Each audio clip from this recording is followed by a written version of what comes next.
Vamos a comenzar con el primer panel de esta jornada, denominado Tendencias Globales de la RSE. Vamos a ir invitando y mencionando los integrantes de este panel, invitando para que suban al escenario y vamos a leer un breve currículum de cada uno de ellos. En primer término, el doctor Carmelo Angulo Barturén, embajador de España en Bolivia, Colombia, Argentina y México, representante del Programa de las Naciones Unidas para el Desarrollo y coordinador residente de Naciones Unidas en Nicaragua y Argentina entre 1996 y 2004. Actualmente coordina el Plan Nacional de Empresas y Derechos Humanos en la Oficina de Derechos Humanos del Ministerio de Asuntos Exteriores español. En enero de este año fue nombrado presidente del Comité Español de UNICEF. Uno de los integrantes de este panel, Flavio María Fuertes, que se había comprometido a estar, lamentablemente por un inconveniente de último momento en su actividad con Naciones Unidas, le impiden estar presente como hubiera sido de su agrado. El siguiente integrante es Dante Pelle González, director ejecutivo del Centro Vincular de la Pontificia Universidad Católica de Valparaíso. Recientemente fue nombrado asesor especial sobre políticas públicas de América Latina del Pacto Global de las Naciones Unidas.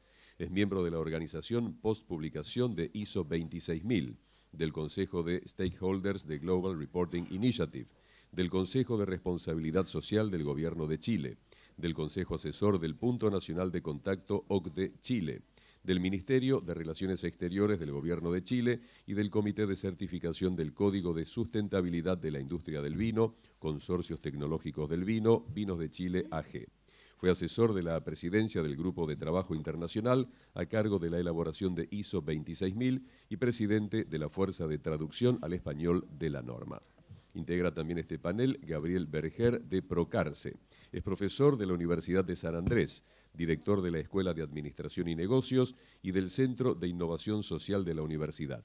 También dirige el Procarce, Programa de Capacitación en Responsabilidad Social y Sustentabilidad Empresaria que UDESA dicta desde el año 2008 con el apoyo de AmCham. Ha sido cofundador y director durante 15 años del posgrado en organizaciones sin fines de lucro hasta mayo del 2013 y actualmente integra su comité académico. También integra el comité académico del MBA y del Consejo Superior de la Universidad de San Andrés. Cuenta con un doctorado en política social y en maestría en management de servicios sociales del Heller School of Social Policy and Management de Brandeis University de Estados Unidos. Cristina López es contadora pública por la Universidad de Buenos Aires, es del IRAM, experta en responsabilidad social y coach organizacional. Es responsable de los programas de responsabilidad social de la Fundación El Otro y miembro del Comité Ejecutivo de la Red Puentes Internacional, como así también cosecretaria del Comité Estratégico de Responsabilidad Social del IRAM, el Instituto Nacional de Normalización de Argentina. Desde el año 2012 realiza asesoramiento técnico en el Ministerio de Trabajo de la Nación en el área de responsabilidad social y trabajo decente y es coautora del Sistema de Gestión de la Calidad Ocupacional desarrollado por designación del Ministro de Trabajo de la Nación, doctor Carlos Tomada. Desde el año 2001 se desempeña desde Argentina en el área de consultoría como especialista en reestructuraciones organizacionales para el desarrollo de la responsabilidad social. Desde el año 2013 se ha especializado en el desarrollo de auditorías sociales. Será moderadora de este panel Alejandra Sigliano de UNIRSE. Alejandra es periodista especializada en responsabilidad social empresaria y sustentabilidad. Es directora de UNIRSE, portal cuya misión es desarrollar la función de comunicador de manera tal que la responsabilidad social empresaria y la sustentabilidad sean parte de la agenda de todas las empresas, grandes, medianas y pequeñas, y que el concepto extendido a toda la cadena de valor tenga como destinatarios finales a todos los ciudadanos. Alejandra conduce UNIRSE Radio por Radio Symphony 91.3 con 13 años de trayectoria. Ya queda con todos ustedes entonces la moderadora y coordinadora de este panel, la señora Alejandra Sigliano. Bueno, buenos días. Gracias a todos por estar en un día bastante complicado. Gracias a la gente de Programa Valor por invitarnos a participar de esta primera jornada. En este primer panel la idea es justamente conocer un poco de tendencias globales, tendencias que irán marcando de a poco el cambio. Algunas ya están instaladas, otras están por venir. Hubo muchos cambios en los últimos años y se vienen cambios importantes ahora en el 2014 Y la idea es que lo compartamos como para que nuestras empresas, grandes, pequeñas, medianas, puedan comenzar a poner todo en práctica. Yo voy a empezar como por el orden que nos marcaron recién, como para que ustedes sepan. Vamos a hablar primero con Carmelo. Carmelo, buen día. ¿Cómo estás? Eso, pueden pasarse así nomás. Hola, ¿qué tal? Buenos días. Carmelo, contigo quiero hablar de dos cosas. Por un lado, el tema UNICEF en España. Intercambiamos algunos mails, hablábamos de pobreza y vos me decías que cuando hablamos de pobreza en un país como España, estamos hablando de pobreza con derechos. Si bien hay encuestas que dicen que España es uno de los países industrializados que tienen quizás una de las mayores tasas de pobreza infantil en este caso. A mí me gustaría saber de qué manera trabaja UNICEF con respecto a esto y sobre todo después del impacto que ha tenido la crisis en los niños.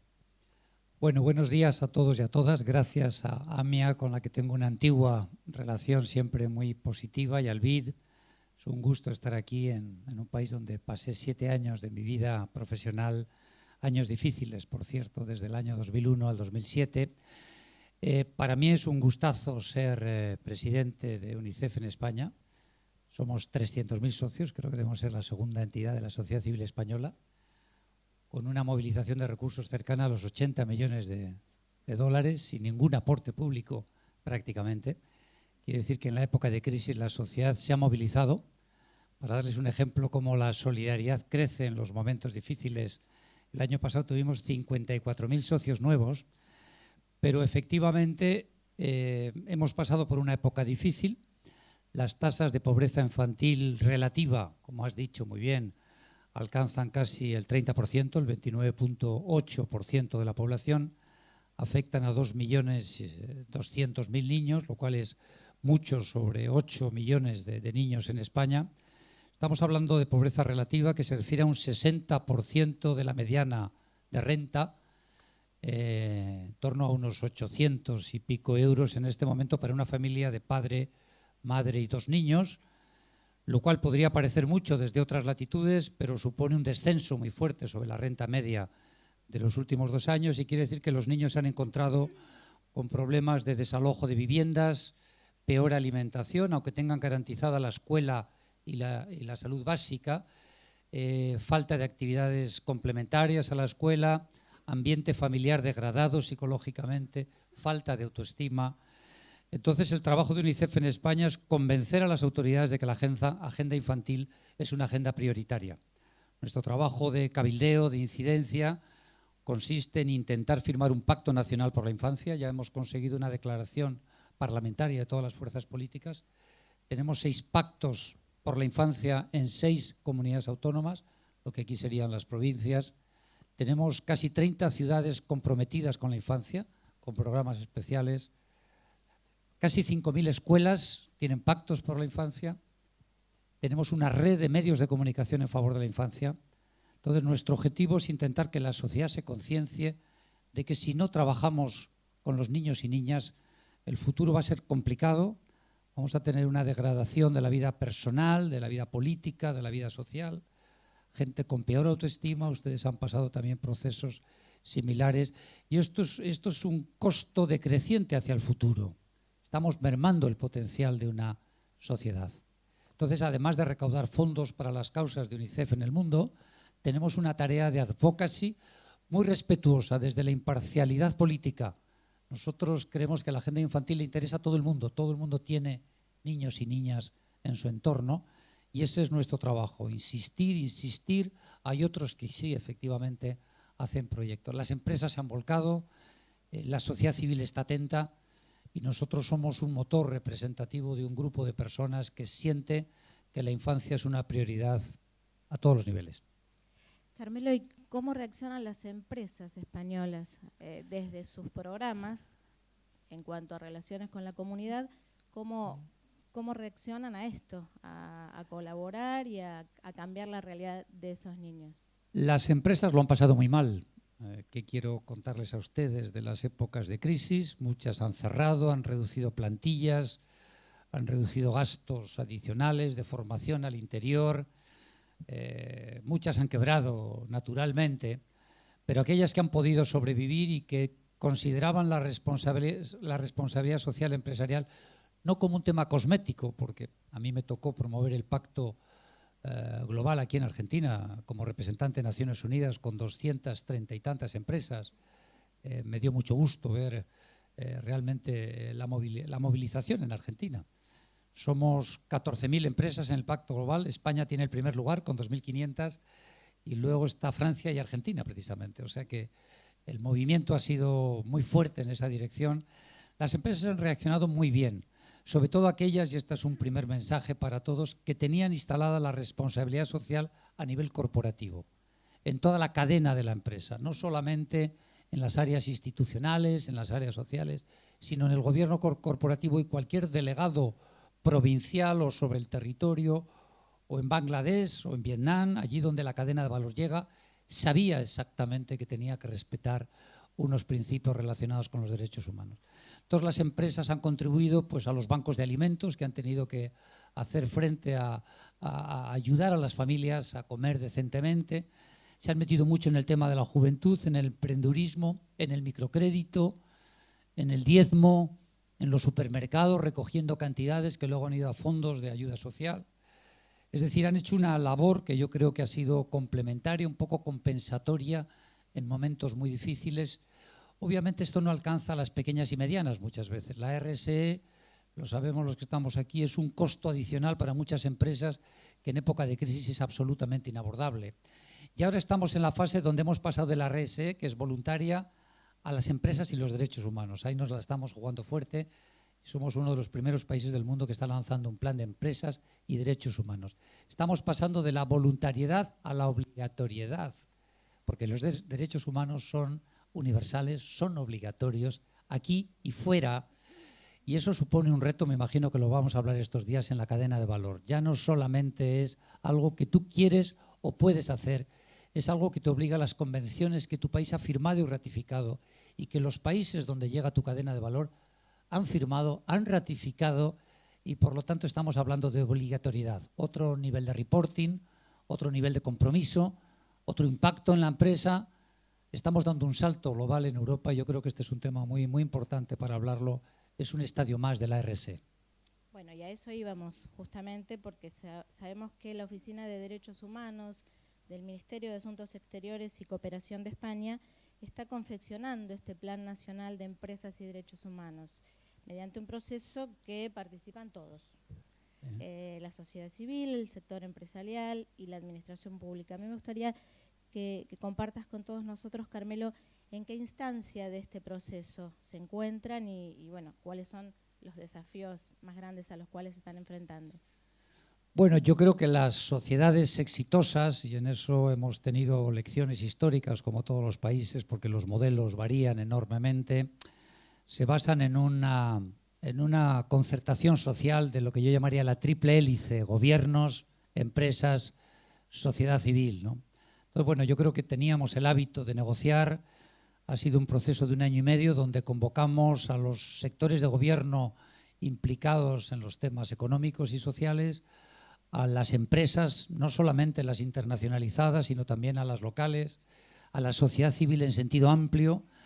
Y les cuento que ha sido un trabajito de 1 año y medio con 3 versiones de texto, con cientos de reuniones, de una paciencia infinita para llegar a un texto consensuado que yo creo que refleja los 3 grandes principios de Ruggie, que son: el Estado tiene obligación de proteger y promover los derechos humanos. Es un tema, yo creo, muy bien instalado en Argentina. Las empresas tienen el deber y la obligación de respetarlos. Y en caso de que haya una violación de los derechos humanos, empresas y estados tienen que remediar, compensar, responder, ser responsables por el daño causado. Esto parece una ecuación sencilla, pero como digo, lleva a otro estadio de lo que es la RSE. Cuando hablamos del Rana Plaza, donde murieron 2.200 personas por el derrumbe de un edificio contratado sin certificación, un edificio inseguro, que no podía albergar a semejante masa de gente, las empresas tienen que ser responsables del daño causado.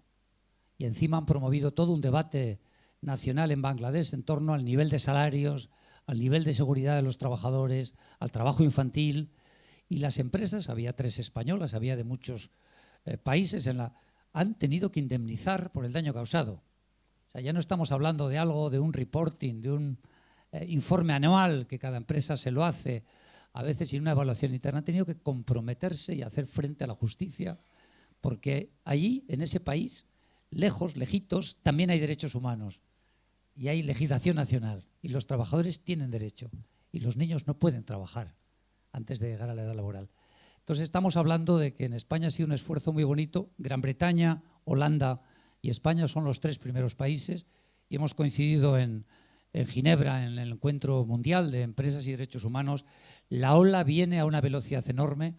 Ecuador ha planteado incluso un convenio internacional sobre derechos de empresas y derechos humanos que tendría carácter obligatorio en la medida que se ratifique, y por lo tanto a mí me ha gustado mucho que nos hayamos puesto en esta dinámica donde a veces las empresas han ido más allí de los estados.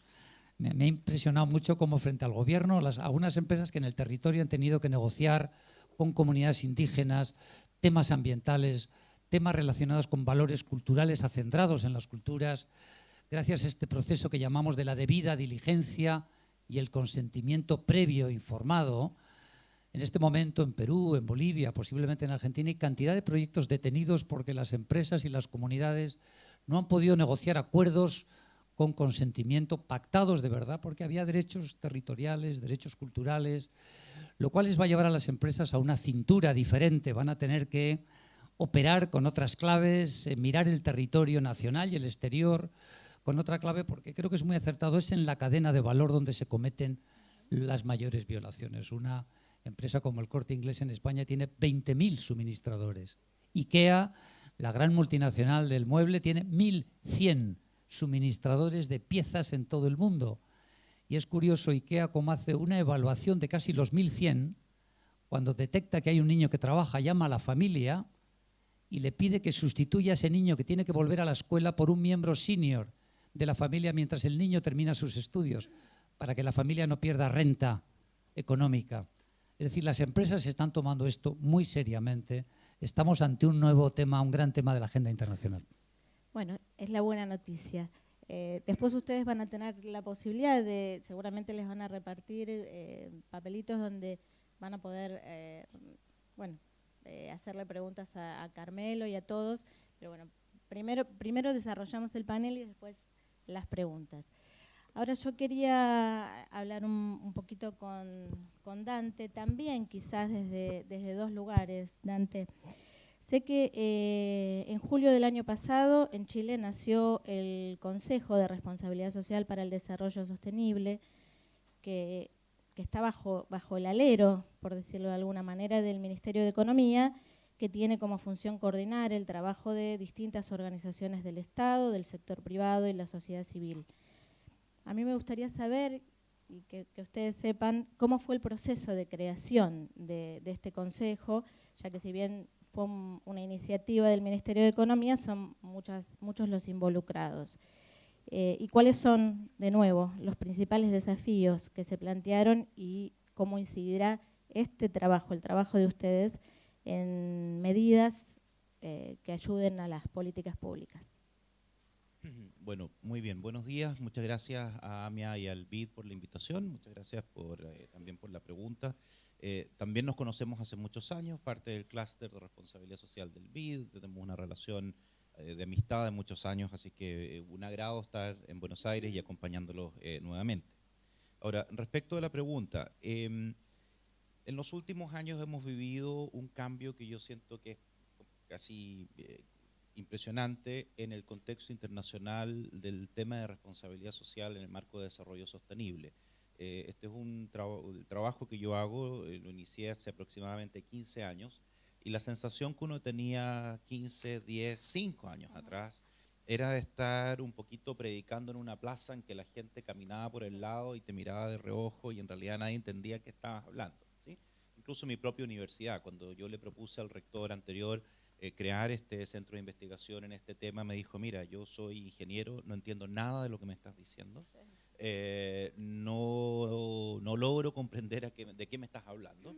Pero finalmente, un due diligence así muy débil, me dijo, conozco a tu familia, me da confianza, tienes unos cartones que más o menos indican que eres un tipo inteligente, o sea que bueno, ya, probemos, a ver qué tal nos va. Una cosa sí, una cosa pero de una precariedad absoluta. Eso claramente ha cambiado. ¿Y qué es lo que ha cambiado?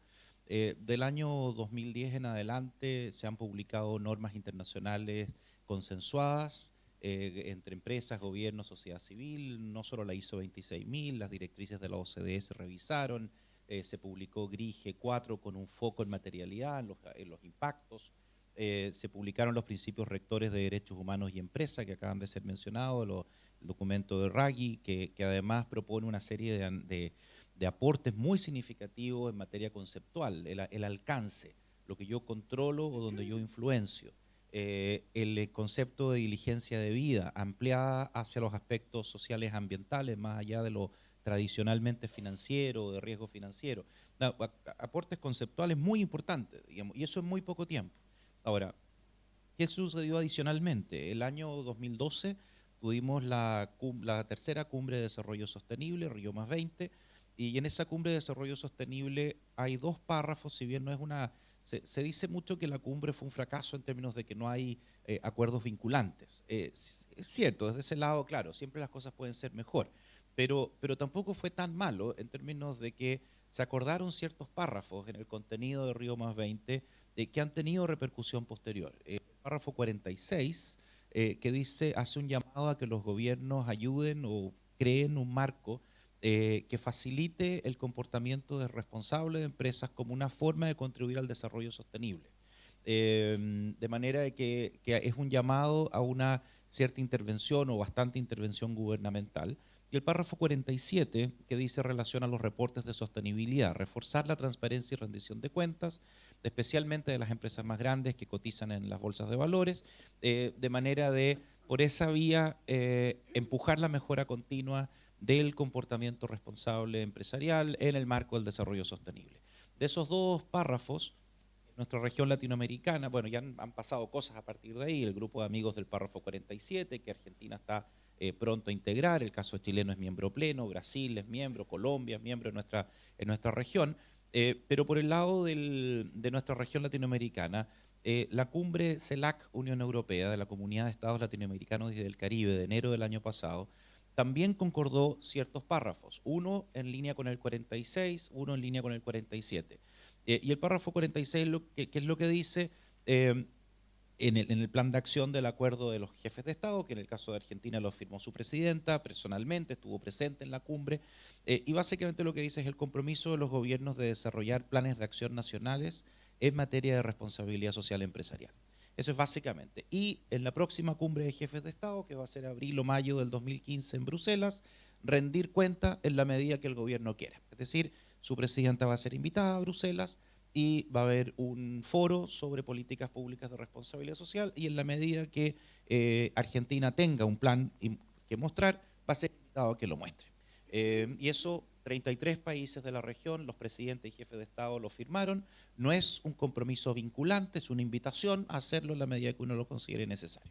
En ese marco, el gobierno chileno, nuestro jefe de delegación, que es un diplomático de carrera, el embajador Balmaceda, regresa a Chile de Río +20, se junta con el ministro de Economía y le dice, ministro, mire lo que acabamos de acordar en Río, se viene la cumbre de jefes de Estado, este es un tema que los europeos nos han pedido ponerlo en la agenda, la cumbre se va a hacer en Santiago, ¿qué le parece si avanzamos en esta dirección?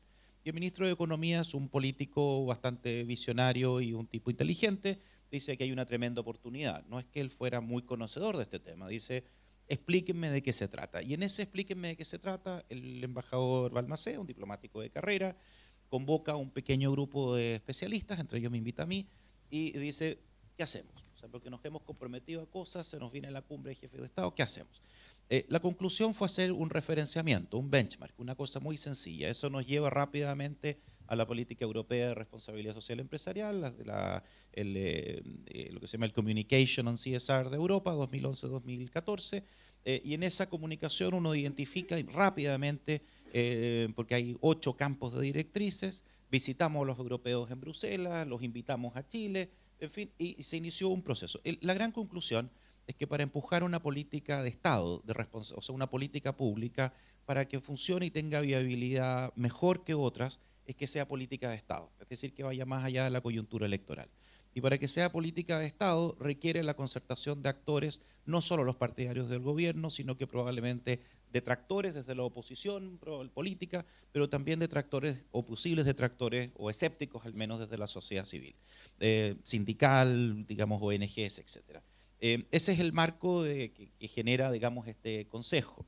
Ahora, este consejo se constituye efectivamente, como tú bien decías, bajo un decreto presidencial en el que se incluyen deliberadamente actores de la sociedad que a veces son marginalizados en los diálogos políticos, específicamente los sindicatos y específicamente las ONGs, y buscamos homologar prácticas interesantes europeas en que se les da poder a los grupos minoritarios. Y en este caso el Consejo por decreto debe actuar por consenso, entonces, y se invita a la Central Unitaria de Trabajadores, presidida por una sindicalista comunista del gremio de profesores, de los maestros, y ellos aceptan la invitación, entendiendo que tienen poder. Si bien es un representante, tienen un cierto veto dado que se actúa por consenso, las ONG hacen lo mismo, los socios de ustedes de Red Puentes participan activamente, y ese es el, digamos, tiene una génesis porque está basado en acuerdos internacionales, pero luego llevado a la realidad.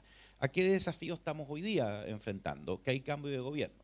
Y entonces ya cambió el gobierno y es muy fácil que un gobierno nuevo herede una iniciativa que puede estar asociada con el gobierno anterior y cambia el signo político. Previendo eso, elegimos en el Consejo un presidente del Consejo que fuera un funcionario público, en este caso el Ministerio de Relaciones Exteriores, pero que fuera de carrera. Y de hecho, por mandato explícito que lo expresó así, el ministro de Economía dijo, es probable que nuestro gobierno pierda las elecciones, pero no quisiéramos que esta iniciativa se pierda por esa razón y por lo tanto quisiéramos proponer que el chair de este grupo fuera una persona que independiente de quién gane, se pueda mantener en el tiempo. Ahora, el ministro de Economía nuevo ha ratificado todo el trabajo previo, los 5 ministros concurrentes a este proceso, 3 de ellos ya han nombrado sus representantes en el Consejo y por lo tanto estamos teniendo plena continuidad, lo que es una cosa muy importante, digamos, porque de las lecciones más importantes es la institucionalidad, la gobernanza, qué estructura nos damos para que las cosas tengan una visión de largo plazo, una mirada de largo plazo, y que eso se pueda proyectar más allá de la coyuntura digamos, la coyuntura electoral o política. El gran desafío, con eso termino en 30 segundos, es que tenemos un inmenso consenso a nivel de visión. Estamos todos en Río +20, todos con CELAC, todos con los acuerdos de Naciones Unidas. El punto es desplegarlo a la realidad. Y la materialización de los acuerdos, ya tenemos algunos sobre reporte de sostenibilidad, desde el gran empresariado a los sindicatos, que sea obligatorio el reporte de sostenibilidad bajo GRI G4 para empresas del Estado, de manera que el Estado predique con el ejemplo y no le pida a los privados algo que el propio Estado no practica con las empresas que controla, reportar o explicar para las empresas privadas listadas en bolsa. Eso lo tenemos por unanimidad consensuado, pero no ha sido implementado aún. Ahora, le estamos dando el espacio para que el gobierno nuevo se instale. No lleva un mes de gobierno, por lo tanto, digamos, yo no estoy en una situación de desesperanza, pero digamos, el primer punto era que el ministro de Economía que coordina este plan o esta política pública se manifestara y se pronunciara si acepta la herencia o no, porque puede aceptarla en el papel y luego no darle ninguna importancia o hacerla desaparecer. Por lo pronto sí tenemos el acuerdo de continuidad desde el sector político, un gobierno que hereda una política de un gobierno distinto, digamos, de la oposición, digamos, en este caso creado por la oposición. Eso es lo que les puedo contribuir. Bueno, Dante, y ahora otra pregunta que tiene que ver justamente con GRI, que hace casi un año, estamos ya cerca del cumpleaños, del primer cumpleaños de la G4, y me gustaría que compartas con nosotros cuáles son los aspectos fundamentales de la nueva guía y cómo ves el proceso de transición hacia del 3 al 4 y qué nivel de relevancia tiene esto en la cadena de valor. Muy bien, ahora esto sí lo puedo hacer un poquito más breve. Se me mira Ernesto con cara de odio.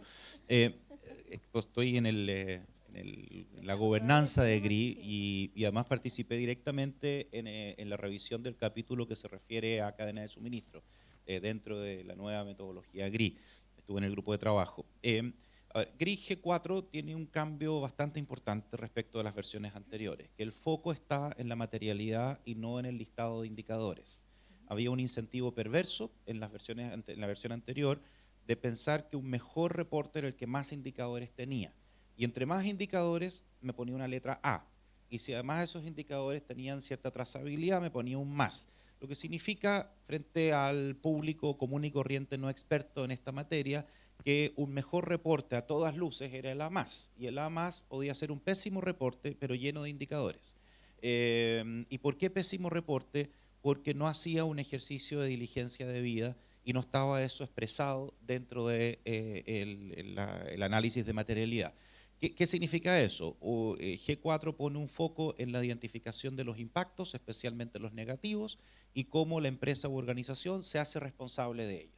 Luego, los indicadores solo hacen referencia a los resultados de la gestión que yo hago sobre esos impactos. Y si yo en mi análisis de impactos, especialmente negativos, no identifico un aspecto como relevante, no voy a tener políticas al respecto, no voy a asumir responsabilidad sobre algo que no tiene mayor injerencia y por lo tanto no hay necesidad de poner indicadores que sean un poco inútiles, porque no están conectados con el resultado de este ejercicio de materialidad o de diligencia debida, si uno lo homologa al framework de Ruggie o de la OCDE, etc. Entonces, desde ese punto de vista, muy interesante. Pero adicionalmente, G4 hace otro cambio. Hay dos modalidades, la versión core o esencial y la versión exhaustiva. Y en la versión exhaustiva, que es el nivel más maduro, hay 21 criterios asociados al gobierno corporativo nuevos. Y que básicamente dicen de qué manera está involucrado el máximo órgano de toma de decisión con el análisis de los impactos, con el diálogo con sus partes interesadas, con las políticas y compromisos adquiridos, con el seguimiento de los mismos, con su propio entrenamiento. Hay un indicador muy interesante que dice en qué momento el máximo órgano de gobierno se entrena en temas de sostenibilidad que lo habilite a juzgar las decisiones que la empresa está comprometiendo. Porque si el gobierno corporativo es ignorante no por maldad, sino por falta de conocimiento simplemente respecto a los desafíos que la empresa tiene, ¿cómo puede tomar una decisión, digamos, racional e informada? Y entonces ahí hay un foco muy interesante en gobierno corporativo que no estaba. Y otro foco interesante, hay una definición de empresa. Y la empresa, desde GRI actualmente, debe coincidir con los estados financieros consolidados. ¿Cuál era el problema que existía? La empresa tiene 30 empresas y tiene subsidiarias, filiales, es socio y reportaba sobre un pedacito. Probablemente el que yo controlo mejor, probablemente en el que me da también mejor, probablemente en el que tengo más para mostrar en términos de éxito. Y dejaba bastante por fuera, sin mayor explicación en la mayor parte de los casos, mis subsidiarias, mis operaciones en otros países, mis empresas donde yo tengo sociedad, participación, etc. Entonces, cuando uno dice el reporte, el alcance, debería coincidir con los estados financieros consolidados o explicar por qué no nos conecta con esa empresa y sus subsidiarias, esa empresa y sus socios, etc. Y hay un cuarto campo de cambios, que es el de la cadena de valor. Se incorporan 9 indicadores asociados a proveedores. 4 de ellos asociados a la identificación de los impactos ambientales, impactos laborales, impactos de derechos humanos y impactos en la sociedad en la cadena de suministro. Y otros 4 que se refieren a los filtros. De qué manera la empresa más grande filtra a sus proveedores en esas mismas 4 dimensiones en el marco de su cadena de valor. Pero está hablando de proveedores y por lo tanto cualquier empresa que transita de la versión anterior de GRI a la nueva necesariamente se enfrenta al desafío de trabajar con su cadena de abastecimiento, su suministro, y por lo tanto, y necesariamente en la medida de que yo estoy forzado a trabajar, a mirar los impactos y a describir cómo gestiono esos impactos e involucrarme en un diálogo, ojalá constructivo, con los proveedores. El problema que se está identificando es que algunas empresas están subiendo su barrera de acceso y por lo tanto poniéndolo más difícil para un proveedor y decir, es más fácil para mí blindarme frente de contingencia siendo más exigente y por lo tanto dejo por fuera las pequeñas y medianas empresas o las empresas de países emergentes que están con nivel de precariedad mayor. O sea, en vez de ayudarlas a crecer, se las hago más difícil y con eso yo estoy más a resguardo, más seguro. Y eso es obviamente un riesgo, digamos, que está latente. Ahora, el dato final.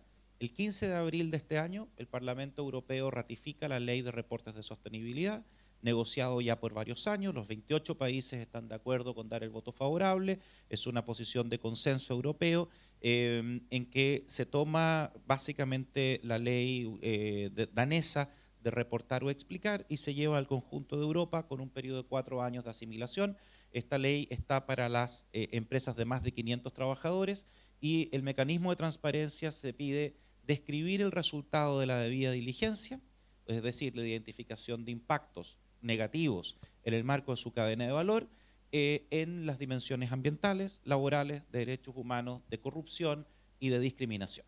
Y en la medida en que eso se vota el 15 de abril y se empieza su fase de implementación, creo yo, tengo la convicción más que la creencia, es que eso va a tener un impacto aún mayor para reforzar lo que nos convoca hoy, o sea, el impacto sobre la cadena de suministro. Porque cada una de esas empresas va a decir dónde están los riesgos de impactos negativos en materia de derechos humanos y va a llegar a Chile, va a llegar a Argentina, va a llegar al mundo en desarrollo así de rápido, porque es ahí donde están los riesgos mayores. Y en la medida que esto se convierte en ley, resuelve uno de los problemas, que es el escalamiento. O sea, cómo masifico lo que hoy día todavía es una práctica más o menos de pioneros, algunos países más de pioneros, otros un poco más consolidados, y se vuelve una práctica mucho más normal. Esta ley va a llegar de inmediato a 6.000 empresas europeas y por lo tanto, si uno monitorea esas 6.000 y mira dónde hacen sus negocios, uno puede saber casi con certeza qué es lo que nos va a pasar en los próximos 4 años. Bueno, gracias, Dante. Iba a irme para Gabriel, pero voy a seguir con Cristina porque me parece como que está más linkeado todo el tema, porque ahora vamos a hablar de la ISO 26000. Según palabras de Rob Steele, la ISO 26000 es una poderosa herramienta que va a ayudar a las organizaciones a pasar de las buenas intenciones a las buenas acciones. Ya lleva casi 4 años y teniendo en cuenta que la norma está requiriendo ser aplicada con un enfoque de gradualidad, de integralidad, ¿cómo fue recibida y adoptada la norma en nuestro país sobre todo? ¿Y cuáles son los resultados y los progresos que se observan en las organizaciones, Cristina, a nivel global y a nivel local?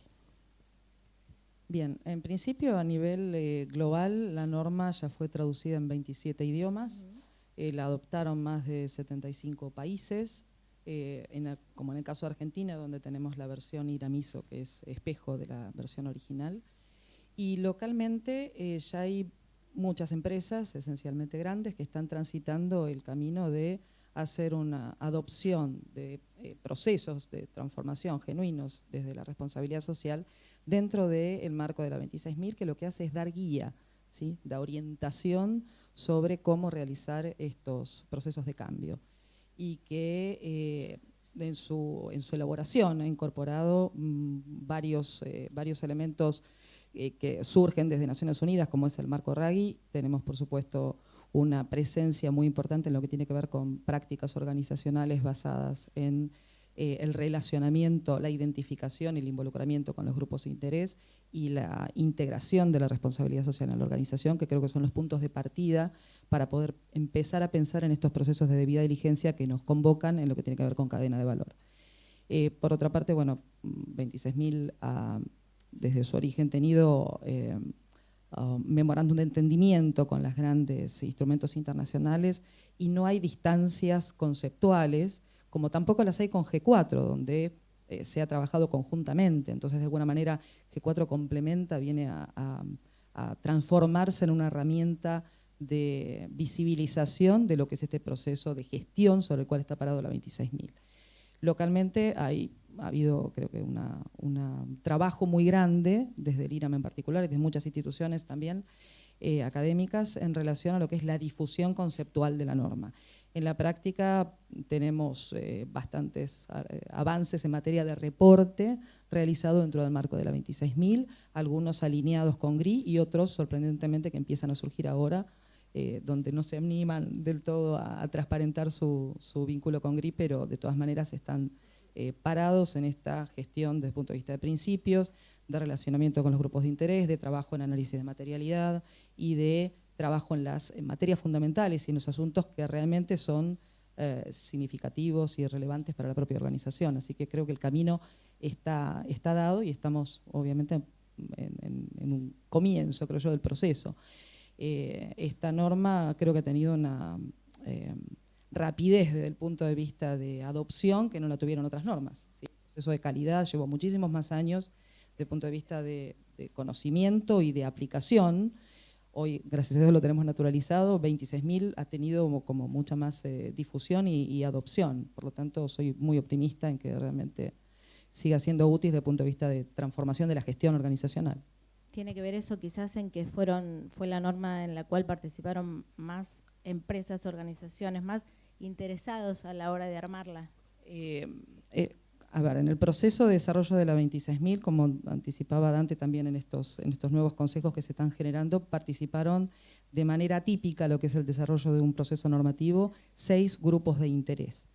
Creo que desde el punto de vista de desarrollo conceptual como instrumento internacional es uno de los más legítimos. Participaron 99 países con 6 grupos de interés, ONGs, trabajadores, industria, gobierno, academia, que me estoy olvidando, consumidores, y que fue justamente el que disparó el proceso de pensamiento en relación a la necesidad de tener un proceso de normalización. Y desde este lugar, yo creo que lo más valioso para mí del proceso 26.000 es que todos aprendimos de la mirada de los distintos sectores, aprendimos de la mirada de las distintas culturas y modelos mentales, ¿sí?, de distintos países con los cuales interactuábamos, y esto se reflejó a través de un proceso que sí fue muy largo, creo que es la norma que más tiempo demandó desde el punto de vista de su desarrollo, pero avanzó por consenso y donde todos de alguna manera quedamos satisfechos con el nivel. A lo mejor no era exactamente lo que cada uno de los representantes de los grupos de interés a nivel internacional esperaba, pero lo que está es por lo menos satisfactorio y es el punto de partida para empezar a trabajar. ¿Que hay espacios de mejora? Seguramente en su próxima revisión dentro de algunos años, esperemos, se irán puliendo algunos aspectos que seguramente tienen para ser mejorado como todo. Pero en principio lo que creo que contribuyó esencialmente es a consolidar conceptos y a armonizar las expectativas entre los distintos grupos de interés que participamos. Y estos mismos expertos, de alguna manera, hemos incidido en diferentes procesos. Esta conjunción de las diferentes iniciativas que mencionaba Dante, directrices de la OCDE para empresas multinacionales, también de alguna manera está incorporando este crecimiento conceptual y donde muchos de los expertos hemos participado en ambos procesos. Somos también muchos expertos los que estamos transitando el camino de Naciones Unidas en lo que tiene que ver con derechos humanos y empresas, y avanzando en este desarrollo sin desconocer o sin darle el crédito que tiene todo este proceso de aprendizaje que fue el camino de la 26.000.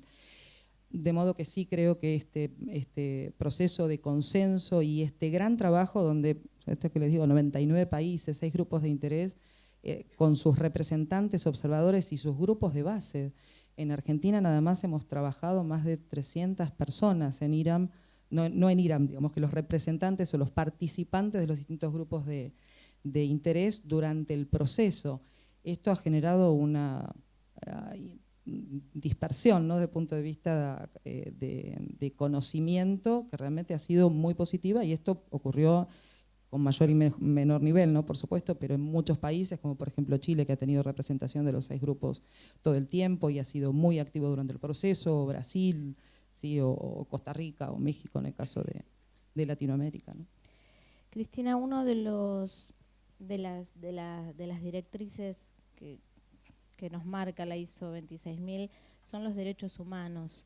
A mí me gustaría saber, en nuestro país, bueno, cuál es la respuesta de las empresas, puntualmente, que son quienes utilizan esta guía a la hora de reportar o a la hora de trabajar la responsabilidad social, cuál es el nivel de compromiso y quizás cuál de los derechos, si son, bueno, son muchísimos, pero quizás en tus relevamientos y en tu acercamiento a las empresas, ¿cuál es el que más ves que se está desarrollando o que las empresas le están poniendo más foco? A ver, en Argentina en particular creo que hemos tenido un liderazgo a nivel internacional también, ¿no? Pero el trabajo de Naciones Unidas y del Pacto Global que ha tomado este tema y ha desarrollado hasta una guía en particular. Hay un compromiso bastante importante por parte de quienes ya vienen involucrándose plenamente en cuestiones de responsabilidad social, de las grandes empresas que están siendo miembros del pacto y que han también participado en los últimos 2 foros de Naciones Unidas en relación a derechos humanos y empresas, y están empezando a definir políticas de derechos humanos, ¿sí? Y indicadores de gestión específicamente. Son no tantas, ¿sí? Tenemos pocos reportes en Argentina, pero de todas maneras hay que reconocer que estamos en un proceso de avance, ¿sí? Es un desarrollo de una gestión de la debida diligencia, como bien nos decía Dante, requiere conocimiento de los grupos de interés con los cuales se relaciona, procesos de identificación de impactos en muchísimos niveles de la organización, ¿sí? Aprender a medir y a gestionar esto y finalmente presentarlo de manera resumida en algún tipo de comunicación de información no financiera, que es lo que viene a ser un reporte de sustentabilidad en general. Esto, estamos en un camino de avance, con mucha ayuda por parte de esta difusión conceptual. No podemos gestionar sobre lo que no sabemos definitivamente, entonces hay un trabajo todavía creo importante por hacer en materia de profundización de conocimientos en relación a lo que involucra derechos humanos.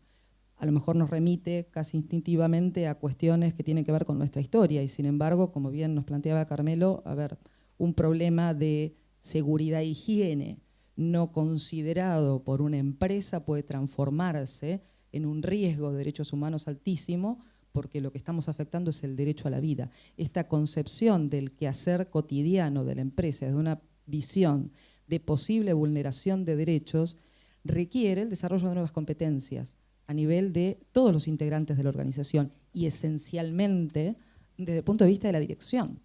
Quien está gestionando el quehacer de la empresa, si no tiene competencias para poder identificar el nivel de proyección que pueden llegar a tener sus decisiones sobre la acción empresaria y las decisiones de las distintas jerarquías que pueden involucrar a la empresa en una posible situación de afectación de derechos es muy alta.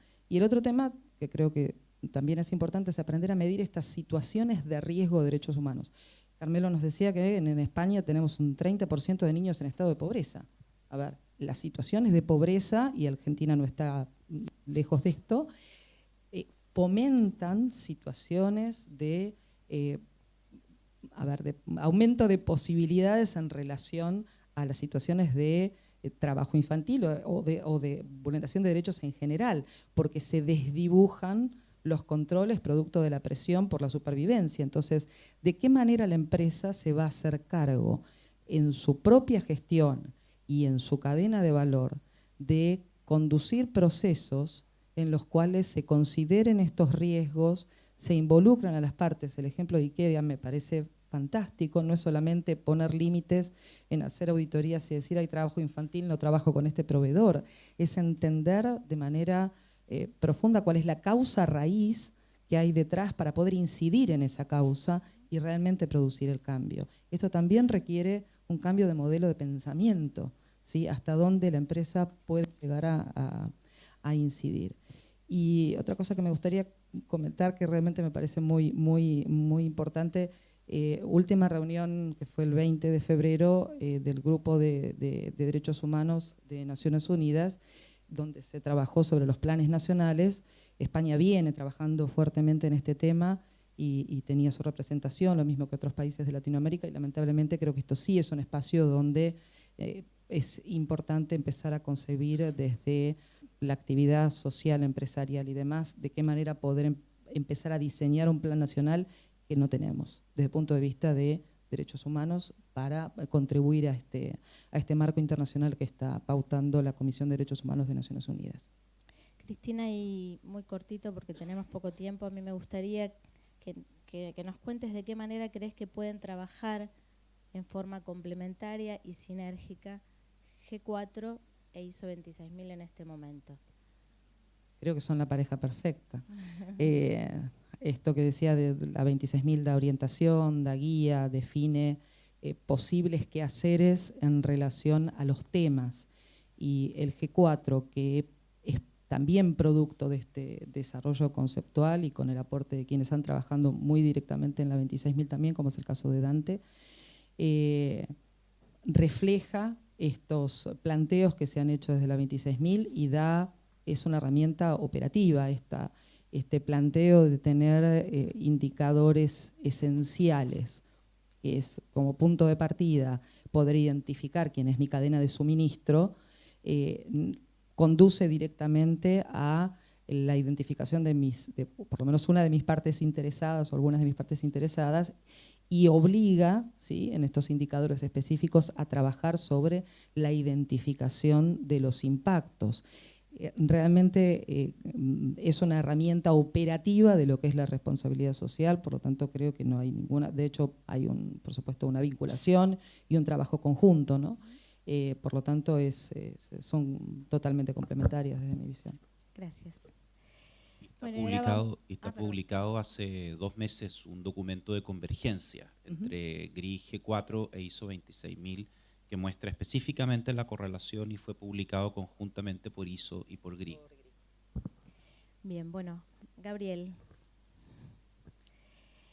Yo voy a comenzar con una pregunta que, si bien no tiene que ver directamente con toda esta tendencia, es algo que, esto es una pregunta quizás personal, que tiene que ver con una inquietud mía. Digo, sí. No, sí tiene que ver, porque es una tendencia, pero es algo que yo quiero saber desde lo académico.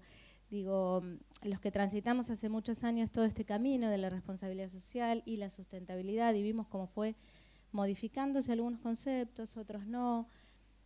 Vimos que al principio yo, como periodista, cuando iba a buscar información, entrevistaba a un gerente de relaciones institucionales, un analista, con suerte, recursos humanos a veces, y a veces hasta marketing. Digo, hoy por hoy se ha profesionalizado el área y me gustaría saber cómo viste vos desde lo académico la evolución. Quizás cortito y después vamos al tema puntual. Bueno, en primer lugar, quiero agradecer, ¿no?, este espacio y la posibilidad de escuchar a los colegas de esta mesa virtual, mesa ratona, que nos permite tomar contacto con qué está pasando en el resto del mundo.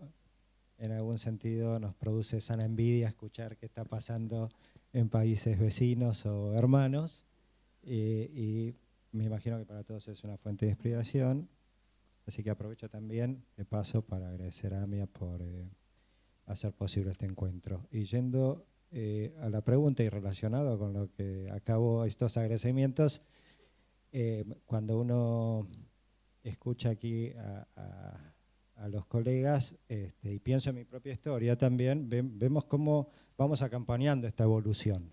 Sí. Algunos de nosotros nos conocemos hace mucho tiempo y somos compañeros de ruta de alguna forma, y hemos transitado esta evolución desde la filantropía corporativa a la responsabilidad social empresaria, a la sustentabilidad como conceptos organizadores del pensamiento en relación al rol de la empresa en la sociedad. Y acompañando este proceso es que va cambiando el rol en algunas empresas, ¿no? Y empiezan a aparecer direcciones, gerencias corporativas de responsabilidad social empresaria o de sustentabilidad de acuerdo al ámbito o a la industria, cada vez con más fuerza el término sustentabilidad para referirse a esta función. Pero en eso yo creo que tenemos que tener un enfoque abierto. Cada empresa tiene su propio recorrido y sus propias características.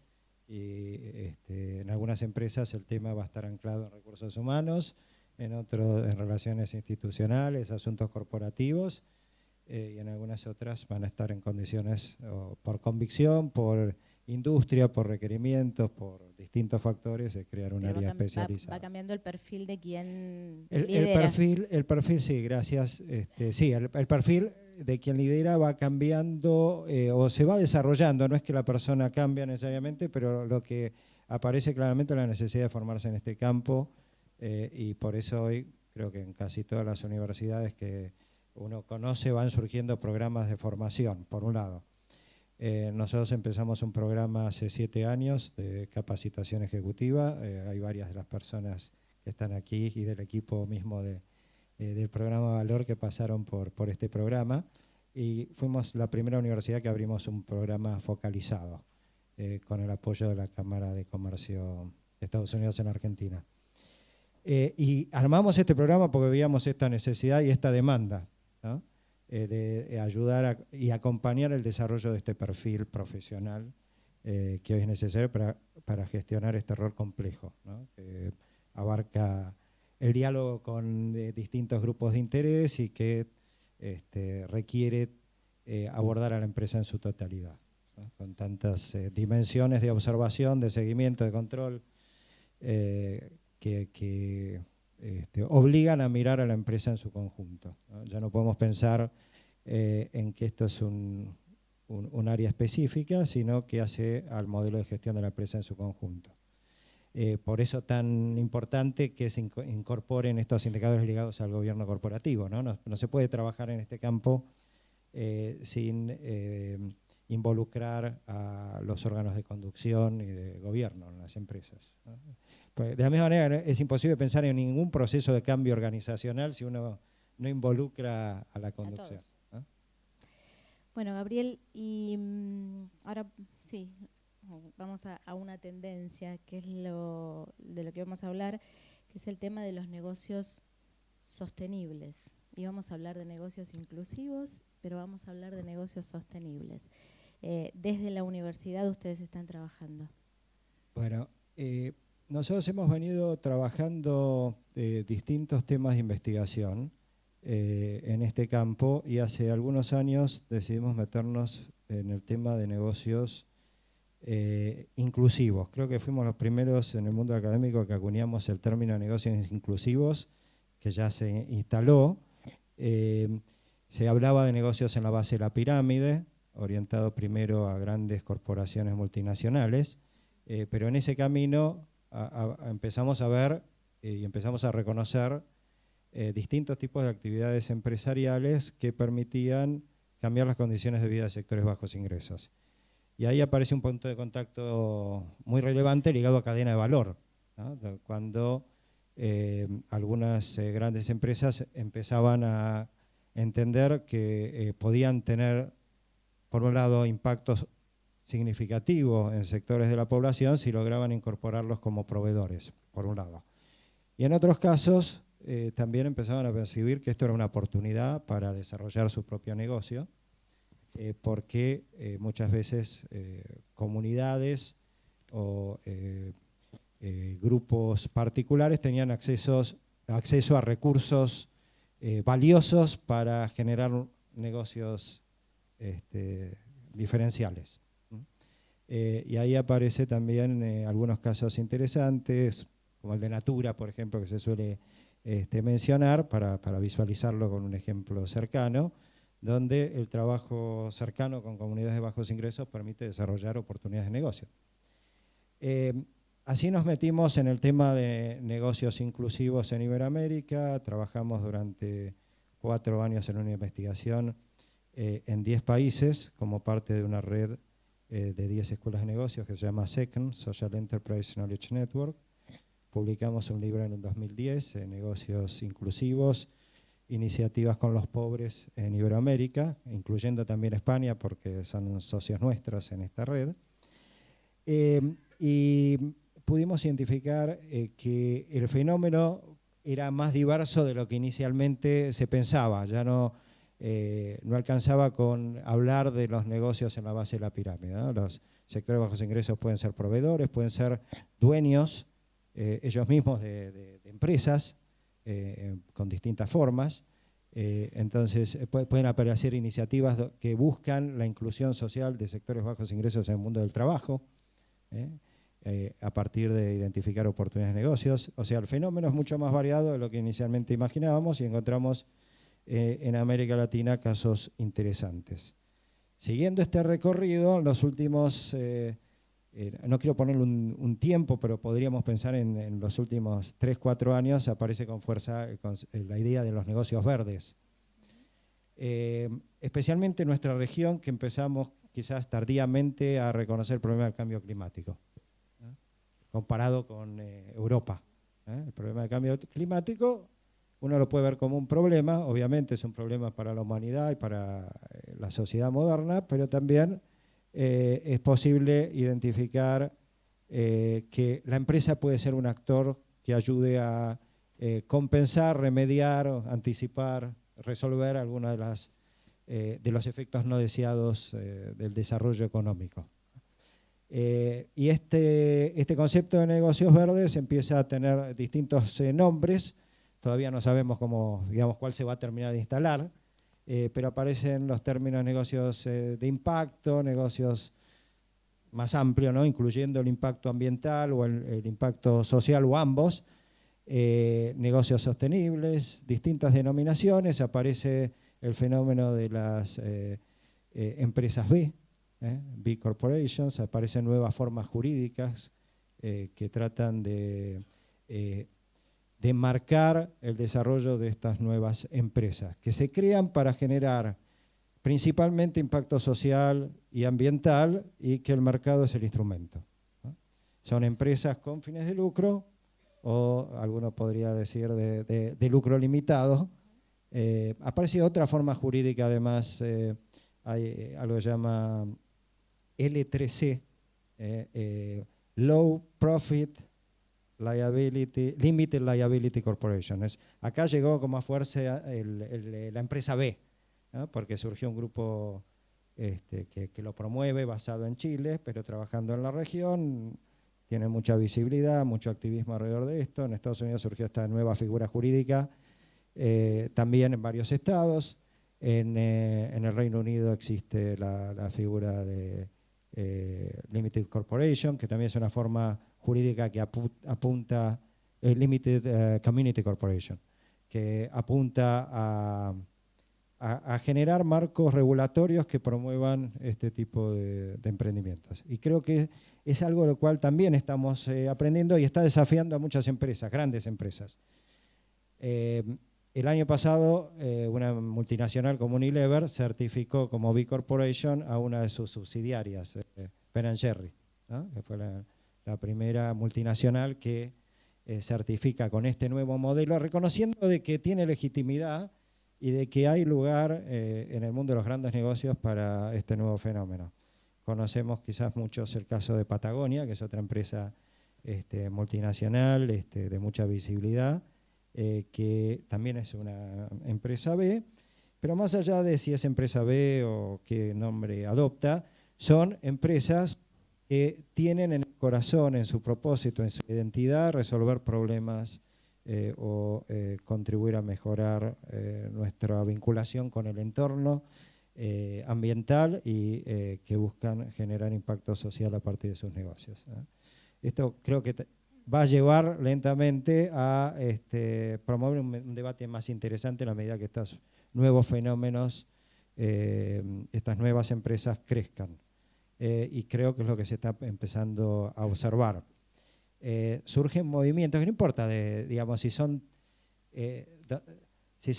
uno podría cuestionarlos si no son fenómenos de marketing. Hay un fenómeno que es muy interesante, el de Tom's Shoes, que es una empresa inspirada acá en la Argentina, que juega en los mercados globales, que dona una alpargata por cada alpargata vendida, pero no son alpargatas como las del campo, ¿no? Son alpargatas de diseño, inspiradas. Está por todo el mundo. Hasta el año pasado habían donado 1 millón de alpargatas, ¿no? Ahí uno empieza a hablar de volumen. Cuando logra resolver un tema muy puntual, de resolver temporariamente, no es una intervención profunda, pero digamos, lleva, si quieren, la solidaridad a una escala que es muy difícil de pensar si no aprovechamos el papel de las empresas, ¿no? La red, los productos red, otro fenómeno previo, global, que ayuda a sensibilizar y ayuda a que el acto de consumo se convierta en un acto solidario. Creo que son fenómenos que ayudan, ¿no? Y entonces esta dinámica que empieza a tener el desarrollo de negocios sustentables, otras formas de aprovechar la empresa para generar impacto social y ambiental, generan un debate interesante. De hecho, uno de los libros más discutidos en el mundo de estrategia corporativa el año pasado y es un libro que publica el fundador de una cadena de supermercados muy importante en Estados Unidos, John Mackay. La cadena se llama Whole Foods y el libro se llama Capitalismo Consciente.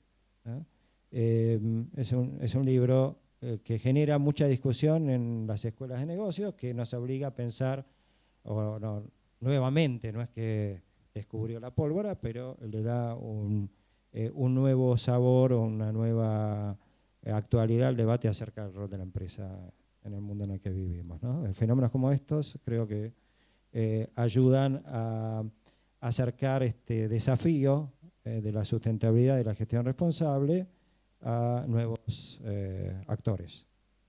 Gracias, Gabriel. Bueno, ahora, si les parece bien, vamos a las preguntas del...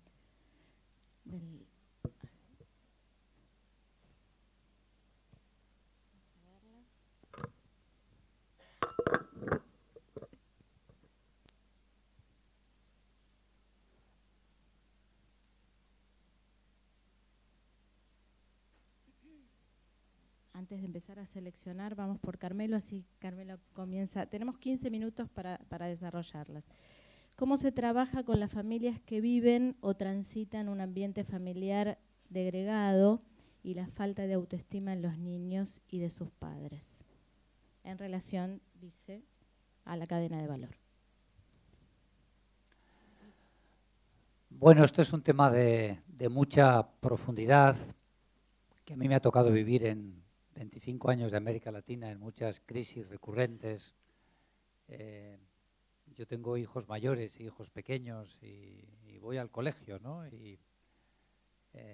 Colegio público, por cierto, donde han pasado fenómenos enormes, como por ejemplo que los abuelos se han hecho cargo de los hijos porque los padres trabajan en situaciones muy precarias, donde los niños ya no pueden pagar el transporte escolar o ven limitadas sus capacidades de actividades paralelas, donde las peleas, las riñas, el ambiente psicológico en el hogar es degradante. Y bueno, yo creo que las empresas que trabajan en entornos de degradación social en términos generales, yo creo que tienen una responsabilidad muy importante de cara a sus propios trabajadores, de cara a cómo la infancia está viviendo este tema. Hay un grupo de psicoanalistas y psicólogos argentinos que ha hecho un trabajo muy importante en este tema, de la experiencia de este país, y ahí la Fundación Koplovich, por si a alguien le interesa en España, ha hecho un trabajo importantísimo sobre cómo la crisis económica de estos años ha influido en la infancia, ¿no?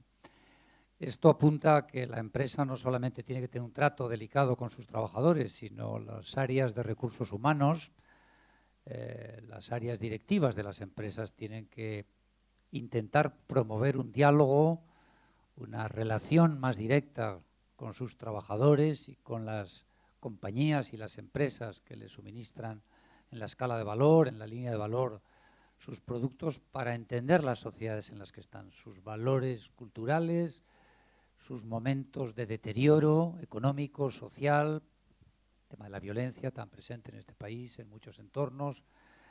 Y yo creo que hay empresas que han hecho saltos muy grandes a través de sus programas educativos.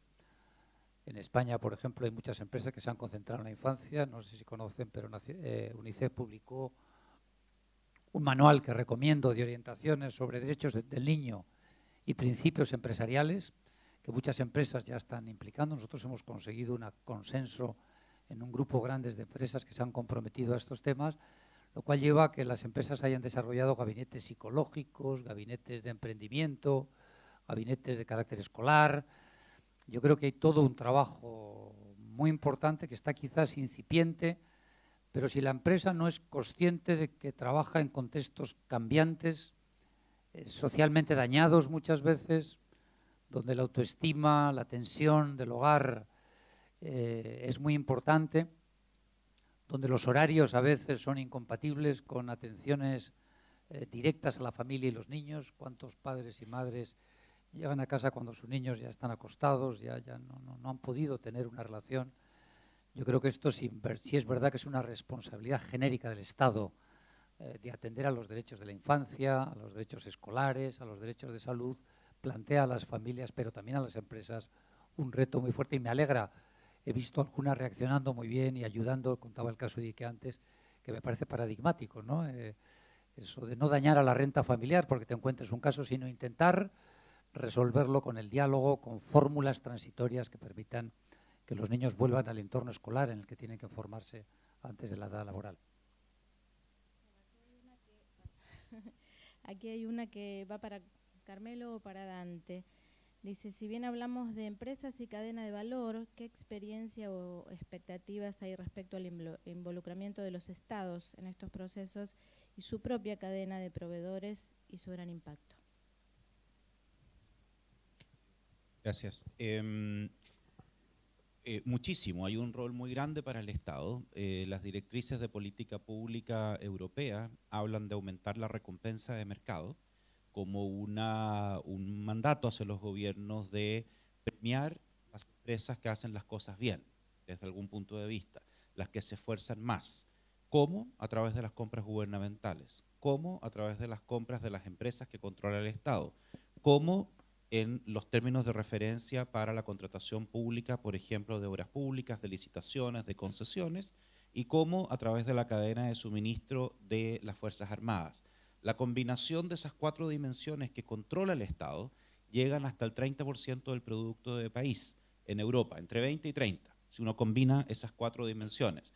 Con lo que uno podría pensar, si uno tiene la voluntad política, uno puede llegar hasta el 30% del producto con relativa facilidad, o por lo menos está como una conexión directa. Y si uno piensa en la conexión indirecta, es decir, con quienes hacen negocio, ese 30% prácticamente llega a todos. Por lo tanto, ciertamente hay un rol del Estado muy claro en empujar una agenda de reconocer o empujar una agenda de política pública a través de la contratación pública. Eso es muy claro en el caso europeo, y de hecho hay una nueva directriz europea para compras gubernamentales con criterios de sostenibilidad aplicable a los países. Ahora, en el caso de Latinoamérica, de nuestra región, existe un proyecto BID-OEA que articula las agencias de compras gubernamentales de los estados nacionales. En algunos casos esas agencias de compras públicas están más centralizadas y quizás mejor gestionadas que en otros, pero hay un espacio de coordinación, y en las últimas reuniones que han tenido han puesto el tema de criterios socioambientales y de buen gobierno en los criterios de contratación pública. Contratación pública directa, no las compras que hacen las empresas del Estado, no las Fuerzas Armadas, no las licitaciones. Todavía en el nivel básico, digamos, de lo que compra un ministerio, libros para los niños o cosas así, una cosa muy, muy directa, pero de todas maneras está presente, y por lo tanto hay ciertamente un espacio de actuación. Existe creciente experiencia, existen, digamos, un espacio de articulación en Latinoamérica, el Caribe, y tenemos un benchmark crecientemente robusto en el caso europeo. Holanda tiene un concepto muy interesante que le llaman Best Practice Obligation. Y las empresas, para contratar con el Estado, deben demostrar que han hecho un ejercicio de debida diligencia, y tienen 3 niveles. Y el nivel más alto es: tengo una certificación de frontera. Por ejemplo, mis bosques están certificados FSC, con lo que este panel de madera o este papel no tiene problema para ser comprado por el Estado. Pero si yo no estoy en ese nivel, tengo que demostrar que estoy haciendo un ejercicio consciente para entrar en la segunda categoría, en el que yo no tengo, pero tengo que hacer una demostración en que estoy en la segunda categoría, en que no tengo limitación para contratar con el Estado. Y si estoy por debajo de eso, sí tengo limitación para contratar con el Estado. Y entonces ese concepto a mí me parece muy atractivo, Best Practice Obligation. y que obliga a que yo transparente mi identificación de impactos negativos, mis riesgos y cómo los gestiono. En el caso español, y estoy dando una novedad porque todavía no ha sido hecho público, en la medida 28 del Plan Español se dice el Gobierno estudiará e implementará antes del 2015 un sistema de incentivos de acuerdo a las medidas desarrolladas en la Estrategia de Responsabilidad Social. Incentivos pueden ser económicos, comerciales, de presencia, de visibilidad y de imagen o de otra índole. Y la medida siguiente habla ya en concreto de cómo se pondrá en marcha el sistema de buenas prácticas. Ahora bien, y este es un elemento importante, las empresas se someterán voluntariamente a procesos de evaluación externa. Aquí estamos empezando a tener un fenómeno novedoso e independiente de impacto real y potencial de sus actividades sobre los derechos humanos y que establezcan las medidas adecuadas para prevenir o corregir posibles consecuencias negativas. Ahí el Plan Español ha ido bastante lejos, ha sido muy difícil esta medida, pero estamos hablando de un paso muy interesante. Bueno, ahora voy a unir una para Gabriel, una para Cristina. Cristina, se están desarrollando leyes y normativas, ISO 26, GRI, bueno, se enumeran todas, y dice se están implementando, pero ¿cómo gestionamos el cambio cultural ético en una etapa actual de modernidad líquida? Esa por un lado, y otra que va paralela quizás, ¿existe algún organismo oficial que certifique la RSE? La primera, en relación al cambio cultural, ningún proceso de cambio cultural se da sin que haya estas instancias que ya se vienen transitando en relación a la promoción, a la capacitación o la reeducación en estos temas que son nuevos. Y un proceso de cambio cultural no se da con la velocidad que nos gustaría, salvo que haya algún tipo de imposición. Por eso me parece, o de promoción más estimulada desde lo público, por eso me parece tan valioso este compromiso desde el punto de vista del Estado español como tantos otros en relación a desarrollar su plan en materia de derechos humanos como parte de esta comisión que tiene Naciones Unidas de Derechos Humanos y Empresas. Esto, reitero, creo que sería un camino muy importante para estimular e imitar como para poder tener nuestro plan de avanzar en este camino de generación de conocimiento, de generación de nuevas competencias, de recordar cuáles son los valores que estamos poniendo en juego y los derechos que estamos poniendo en juego desde el punto de vista de las decisiones y las acciones a nivel organizacional. Por lo tanto, creo que se requiere tiempo y voluntad política sobre todo, y voluntad por parte de las empresas para poder avanzar en este camino, que son, creo que las primeras que han estado dando algún tipo de resultados, ¿no? Por otro lado, en relación a la normativa, Argentina tiene varias leyes relacionadas con responsabilidad social. Tenemos una ley nacional con dos capítulos específicos que están relacionados con información de temas laborales esencialmente, cuya modificación no fue reglamentada. Entonces estamos en una instancia, también tenemos otra nacional, local en Ciudad de Buenos Aires, también relacionada con reporte de información no financiera, que también está sin reglamentar. Tenemos estas acciones que nos han quedado a medias producto de cambios, lamentablemente desde el punto de vista político de quienes han generado estas iniciativas. En relación a certificación, si bien hay países que adoptaron la norma y han generado mecanismos de certificación, como es el caso de Brasil, donde hay existe la posibilidad de certificar los contenidos de la 26.000, o iniciativas como la de los Netherlands, Holanda, en relación a tener una autodeclaración. Digamos que hay un cierto movimiento a nivel internacional, si bien la ISO 26.000 es una norma, como decía, de tipo voluntario, no es un sistema de gestión, no nació, ¿sí?, desde su generación, el ítem de trabajo donde se piensa y se define cuáles van a ser las características, tuvo como intención justamente no ser un sistema de gestión, no ser certificable por terceras partes. Bien, esto ha tenido un cierto cambio en la práctica en algunos países, creo que también producto de la demanda del mercado, porque se están requiriendo estos procesos de reaseguramiento desde el punto de vista de la aplicación normativa. Y en algún punto el cambio que da el GRI tiene que ver con esto, justamente, con que exista un reaseguramiento por parte de terceras partes de cuáles son los contenidos o los mecanismos con los cuales se ha desarrollado el reporte. Bueno, ahora apelo al poder de síntesis de Gabriel, porque el cartelito ahí decía 5, nos quedan 3. Bueno. Es más que una pregunta, un concepto, apropiación del valor económico por parte de las grandes empresas en la cadena de valor. Una pregunta de examen, ¿no? Apropiación de valor económico. Bueno, aquí el tema tiene algo que ver con el concepto de negocios inclusivos y lo podemos trasladar. Aquí el tema clave es cómo las grandes empresas desarrollan prácticas y políticas y prácticas de vinculación equitativas y justas con sus proveedores, ¿no? Y el test, yo a veces me río de las grandes empresas, de las políticas declamativas. Si ustedes quieren ver la realidad de una gran empresa, vayan a la oficina de pagos. En las grandes empresas, ahí se ve cómo se le paga al proveedor, los plazos, etcétera. Entonces, la apropiación de valor tiene que ver con dos aspectos. Primero, digamos, en qué medida se paga de manera justa el trabajo de los proveedores y en qué condiciones se les paga, ¿no? Y ahí hay mucho para trabajar. Los negocios inclusivos son instrumentos para que los sectores de bajos ingresos se apropien del valor que generan en una mayor proporción y de esa manera, el valor económico. Sí, sí. Y de esa manera mejoren su calidad de vida.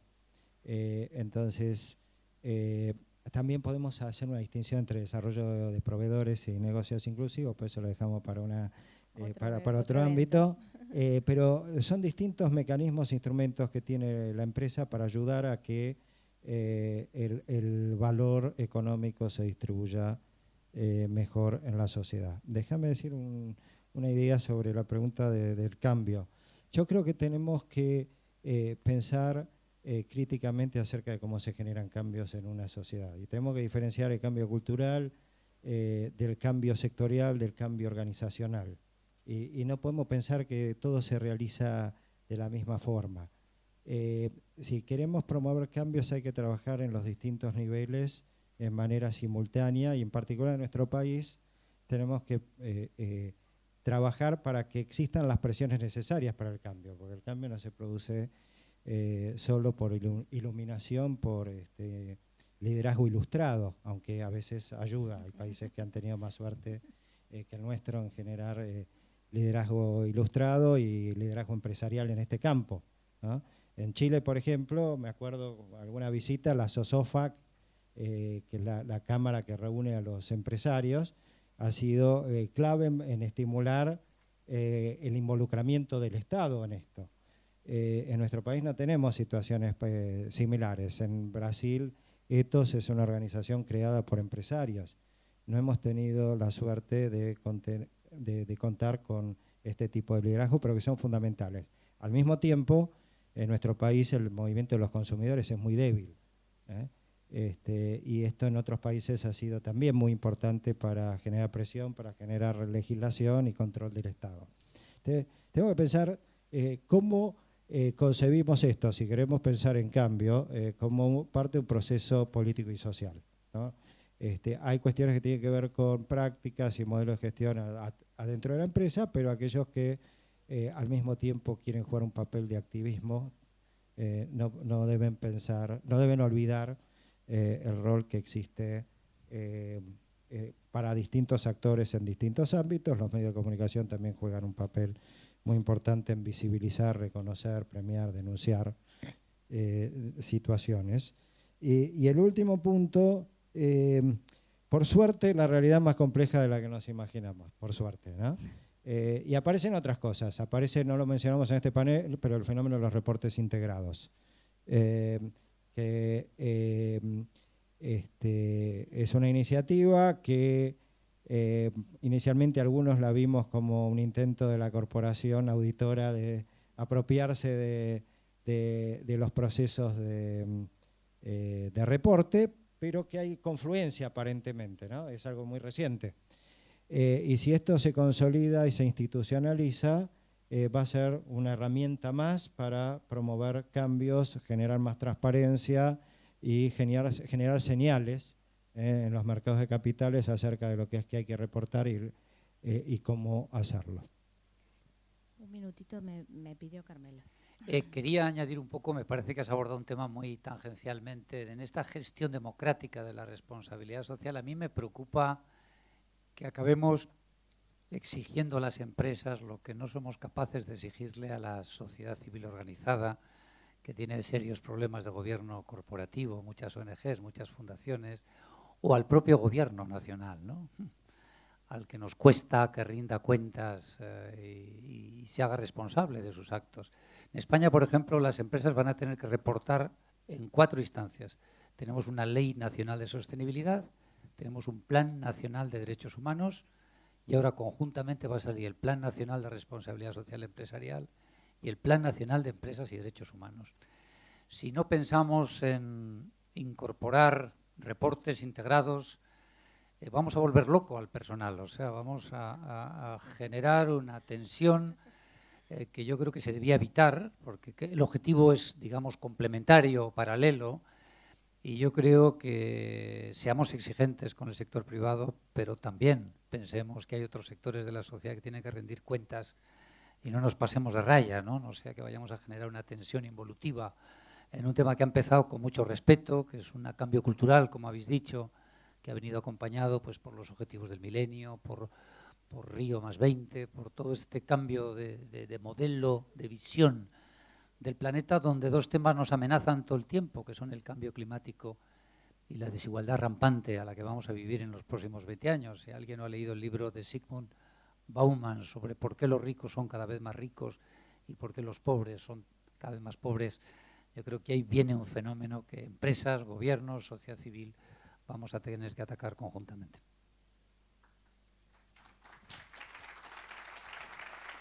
Bueno, quedaron algunas preguntas, yo se las voy a pasar ahora nomás al panel, como para que los que saben que hayan hecho las preguntas se acerquen si quieren. Yo tengo muy poquito tiempo, por supuesto, pero lo que me queda claro, digo, los 4 hablaron y en algún momento mencionaron la palabra oportunidad. Digo, tenemos oportunidades, hay mucho por hacer, mucho por trabajar, oportunidad con los derechos humanos, oportunidad para cambiar la realidad desde cada uno de nuestro lugar. Carmelo habló recién de la sociedad y sus deficiencias. Digo, todos y cada uno de nosotros tenemos la posibilidad de ser cada día mejores y en ese entorno insertarnos en una empresa más responsable y de esa forma, o en un gobierno más responsable. O sea, cada uno desde nuestro lugar y quizás desde el pequeño y el micro, como digo yo, que es el hogar, hacia afuera. De ahí en adelante, mejores ciudadanos, mejores sociedades, mejores empresas, mejores gobiernos.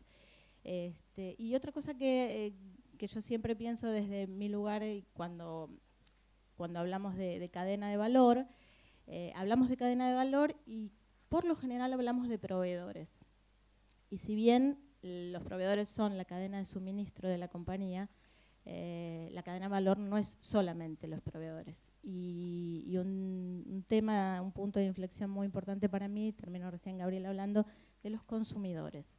Entonces, si linkeamos eso de ser cada día mejores ciudadanos y asumir nuestro rol de consumidores responsables como parte de la cadena de valor de empresas, de sociedades y de estados o de gobiernos, vamos a cambiar realmente la realidad nuestra y la del mundo.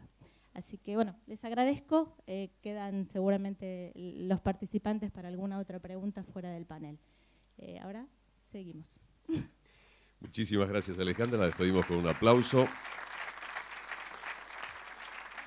Gracias también a los integrantes de este primer panel, Tendencias Globales de la RSE, Carmelo Angulo Barturén. Gracias también Dante Pelle González, Gabriel Berger, Cristina López y, como dijéramos recién, Alejandra Sigliano, la moderadora. Vamos a pasar a un breve receso ahora, unos minutitos nada más, para luego sí comenzar con el segundo panel. Les recordamos que en este salón tienen Wi-Fi, la clave es Jornada Valor. Y les recuerdo también que estamos online para todos aquellos que quieran transmitirle a sus amigos, colegas de trabajo, colegas de sus actividades, para que puedan ver esta jornada. El sitio es www.valor.amia.org.ar/jornada RS. Allí podrán ver y escuchar todo lo que transcurre en esta primera jornada. Los invito al break y en instantes nada más comenzamos con el segundo panel. Gracias.